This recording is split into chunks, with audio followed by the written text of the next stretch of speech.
आज हम बात करने वाले हैं उस संकट की जो देश के लगभग हर किचन को परेशान कर रहा है। एलपीजी सिलेंडर की कमी। आखिर ये लंबी लंबी लाइनें क्यों लग रही हैं? सरकार जो कह रही है उसमें कितना दम है और इस कमी के पीछे का असली सच क्या है? चलिए पता करते हैं। तो चलिए सीधे मुद्दे पर आते हैं। ये जो लाइनों में लगने की तस्वीरें हैं ना, ये सिर्फ एक मामूली असुविधा नहीं है। इसके पीछे एक बहुत बड़ी मानवीय कीमत छुपी है और लोग अपनी जान देकर ये कीमत चुका रहे हैं। ये कहानी नहीं, एक दुखद हकीकत है। पंजाब के 66 साल के भूषण कुमार मित्तल की 13 मार्च का दिन था। वो सिर्फ एक एलपीजी सिलेंडर के लिए भरी दोपहरी में घंटों लाइन में खड़े थे, लेकिन सिलेंडर घर पहुंचता उससे पहले ही कार्डियक अरेस्ट से लाइन में ही उनकी जान चली गई। ये इस संकट का सबसे दर्दनाक चेहरा है। और ये कोई अकेली घटना नहीं है। उत्तर प्रदेश के फारुखाबाद में 75 साल के मुख्तार अंसारी, उनकी भी लाइन में खड़े खड़े मौत हो गई। दिल्ली हो, पुणे हो, गोरखपुर या नोएडा, देश के कोने कोने से बस एक ही तरह की तस्वीरें आ रही हैं। सैकड़ों लोग एक सिलेंडर के लिए घंटों का इंतजार कर रहे हैं। मतलब इसका असर सिर्फ हमारे आपके किचन तक ही सीमित नहीं है। बेंगलोर और मुंबई जैसे बड़े शहरों में करीब 20 से 30% रेस्टोरेंट्स को ताला लगाना पड़ गया है। स्विगी, जोमैटो जैसे प्लेटफॉर्म्स पर ऑर्डर 50 से 60% तक गिर गए हैं। अर्थव्यवस्था पर भी इसकी सीधी चोट पड़ रही है। और देखिए, जब ऐसी किल्लत और हताशा होती है तो क्या होता है? काला बाजारी। जो सिलेंडर सरकारी तौर पर करीब 900 रुपए का है, वही ब्लैक मार्केट में 3000, 4000, यहाँ तक कि 6-6 हजार रुपए में बिक रहा है। हालात इतने बिगड़ चुके हैं कि गैस के ट्रकों को लूटने तक की खबरें आ रही हैं। तो एक तरफ तो ये ज़मीनी हकीकत है जो हम सब देख रहे हैं, लेकिन दूसरी तरफ है सरकार जो एक बिल्कुल ही अलग कहानी सुना रही है। आइए देखते हैं कि इन दोनों कहानियों में कितना फर्क है। 12 मार्च को हमारे पेट्रोलियम मंत्री ने संसद में खड़े होकर कहा कि घरेलू एलपीजी आपूर्ति पूरी तरह से सुरक्षित है, कोई कमी नहीं है। उनका ये भी कहना था कि ये जो भी माहौल बना है वो सिर्फ पैनिक बाइंग और होर्डिंग की वजह से है। अब जरा इस स्लाइड को देखिए, ये बहुत दिलचस्प है। ये सरकार के शब्दों और उसके कामों का फर्क साफ साफ दिखाती है।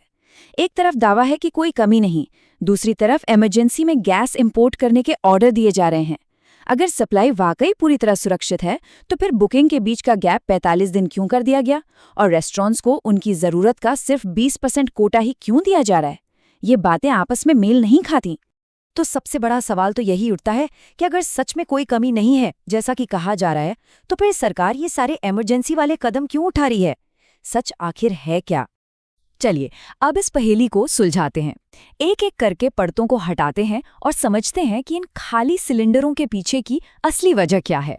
सबसे पहली और जरूरी बात, भारत अपनी जरूरत की 60% एलपीजी, मतलब आधे से भी ज्यादा, बाहर के देशों से खरीदता है, यानी इंपोर्ट करता है। हमारी रसोई गैस के लिए हम दूसरे देशों पर बहुत ज्यादा निर्भर हैं। और ये निर्भरता और भी ज्यादा जोखिम भरी हो जाती है जब पता चलता है कि हमारे इंपोर्ट का 90% हिस्सा सिर्फ एक ही रास्ते से आता है। ये है ईरान और ओमान के बीच का सिर्फ 33 किलोमीटर चौड़ा होर्मुज जलडमरू मध्य। जैसे ही ईरान के साथ तनाव बढ़ा और उसने ये रास्ता बंद किया, भारत की आधी से ज्यादा एलपीजी सप्लाई पर मानो ब्रेक लग गया। लेकिन जो सबसे चौंकाने वाली, सबसे हैरान करने वाली बात है, वो अब आ रही है। भारत के पास अपना स्ट्रेटेजिक एलपीजी रिजर्व कितना है? मतलब कि इमरजेंसी के लिए बैकअप कितना है? सिर्फ 2 दिन का। जी हाँ, सही सुना। 140 करोड़ लोगों के इस देश के पास बैकअप के नाम पर सिर्फ 48 घंटे की गैस है। मतलब सप्लाई रुकी और बफर लगभग खत्म। और ऐसा भी नहीं है कि ये सब अचानक एक दिन में हो गया। सोर्स बताते हैं कि जियोपॉलिटिकल एक्सपर्ट्स जनवरी से ही इस तरह के संघर्ष की चेतावनी दे रहे थे। मार्च की शुरुआत में जब लड़ाई शुरू हुई और रास्ता बंद हो गया, उसके बाद भी सरकार को पहला एक्शन लेने में करीब करीब 1 हफ्ता लग गया। तो अब वो सवाल जिसका जवाब हम सब जानना चाहते हैं, आखिर ये संकट खत्म कब होगा? अगला सिलेंडर बिना किसी परेशानी के कब मिलेगा? देखिए, इसका जवाब 4 अलग-अलग बातों पर निर्भर करता है। पहला, कि युद्ध विराम हो जाए, पर बातचीत में काफ़ी मुश्किलें हैं। दूसरा, हम दूसरे देशों से सप्लाई ले आएं, लेकिन जो आ भी रही हैं वो हमारी एक दिन की ज़रूरत भी पूरी नहीं कर पा रही। तीसरा, हुर्मुज़ का रास्ता फिर से खुल जाए, जो बिना युद्ध विराम के नामुमकिन लगता है। और चौथा, भारत और ईरान के बीच कोई डील हो जाए, पर फिलहाल तो हमें एक एक जहाज़ के लिए अलग से बात करनी पड़ रही है। तो कुल मिलाकर सीधी और साफ बात यह है कि जब तक लड़ाई खत्म नहीं होती और वो रास्ता नहीं खुलता, तब तक गैस की किल्लत बनी रहेगी। और एक्सपर्ट्स का जो असली अनुमान है वो ये है कि हालात सुधरने में अभी कम से कम 4 से 8 हफ्ते और लग सकते हैं।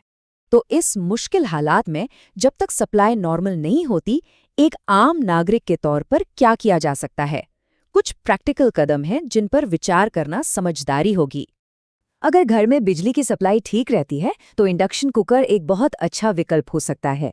जिन इलाकों में पाइप्ड नेचुरल गैस यानी पीएनजी की लाइन है, उसके कनेक्शन के लिए रजिस्टर किया जा सकता है। कहीं कोई ब्लैक में सिलेंडर बेचता दिखे तो उसकी शिकायत नेशनल कंज्यूमर हेल्पलाइन पर जरूर करें। और सबसे जरूरी बात, पैनिक होकर सिलेंडरों की जमाखोरी बिल्कुल ना करें। इससे सिस्टम पर दबाव और बढ़ता है और किल्लत ज्यादा होती है। लेकिन इस पूरे संकट का जो सबसे दर्दनाक और दिल दुखाने वाला पहलू है, वो जुड़ा है ग्रामीण भारत से। खबरें आ रही हैं कि वहां लोग वापस मिट्टी के चूल्हे जलाने पर मजबूर हो गए हैं। सोचिए, वो लाखों महिलाएं जो सालों की कोशिश के बाद चूल्हे के जहरीले धुएं से बाहर निकली थीं, आज वो फिर से उसी धुएं में खाना पकाने को मजबूर हैं। तो आखिर में हम इसी एक सवाल पर आकर रुक जाते हैं।